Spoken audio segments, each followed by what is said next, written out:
In previous video, we mentioned about four sources of the market failure.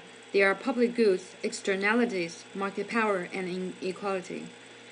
In this video, we want to specifically talk about the public goods and why it will cause a market failure. Before we start to specifically talk about the public goods, let's mention another concept called private goods. Generally speaking, most of the goods we consume is belonging to the private goods. So the definition for the private goods is the goods or service whose consumption by one person excludes consumption by others, such as the donut, Coke. So think about once you eat the donut and Coke, so you prevent other people to consume the one you've already consumed, right? So that is the exclusive, you exclude consumption by others. And how about the public goods? So compare the private goods. The public good means a good or service whose consumption by one person does not exclude consumption by others. So that is exclusivity is the main difference between the private goods and public goods. So the example for the public good like the national defense, the public education, and the public transportation.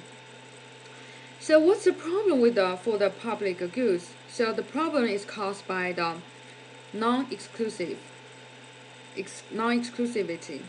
So think about the bike lane. So everybody, I think many of you enjoying the bike during the summer in Erie. So it's really a nice.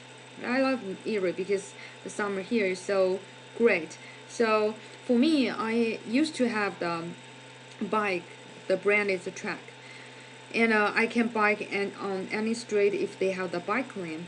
So think about the scenario. For instance, if the Trek start to explore a new area, and they found there is no bike lane, and no bike lane means it will affect their business, right? If they don't have people have no place to bike, and then nobody will buy the bike. So the Trek company comes out an idea that is okay. Let's use our certain fund from our company to support the public to build a bike lane. So they support the money and offer the bike lane, and they are expecting more people will buy the bike from them. But unfortunately, another bike brand called the Giant, they take advantage of this bike lane supported by the Trek company, and they start to use money to advertise their own brand, and the Trek company need to use more money to advertise their goods. So it's unfair for the Trek company, and the Giant company they play a role like a free rider because they didn't offer any money to build up the bike lane, but the Trek did it. So what will be the consequence? So maybe the Trek find another city and they also don't have the bike lane, and since they've already learned from the previous lesson, they say, oh no, I don't want to spend money to build the bike lane because the Giant company will take advantage of what I've already built. So it turned to be at the end, no private company want to offer the money to build the bike lane. So how can we solve it? Before we talk about the solution, let's introduce certain definition. So for the public goods, we have the free rider dilemma. So first, what is a free rider? So the free rider is an individual who reaps a direct benefit from someone else's purchase of the public goods. So the Giant company in our previous example is the free rider.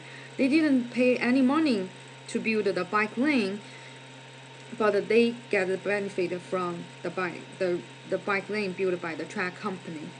And the free rider dilemma means the communal nature of the public goods may cause some consumer to try for a free rider.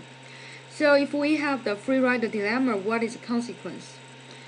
Since everyone waits to use the goods for free, since there is no apparent buyer of the goods, no producer will bring it to market. So the market failure to produce a good that society desires. So most of the time, if we have the public goods, the market tend to underproduction. So the market tend to underproduce public goods if it produce them at all. So now, what can we do? We can do nothing except the government. So the government's role will be step in and become the buyer. So and the producer then produce the public good. So think about the bike lane in Erie or in Edinburgh. Those bike lanes are constructed by the government, not any private, not by any private company. So now the question is, where those money come from? How the government can step in and become the buyer? Yeah, actually, they will get the money from the tax or user fees. So for the bike lane, you will find that those monies come from the taxes. And how about on the highway we have some toll road? Yeah, when you pass by those toll road, you need to pay the fee, right? So that is how the government get the money to finance those public goods. So next video we will talk about the externality.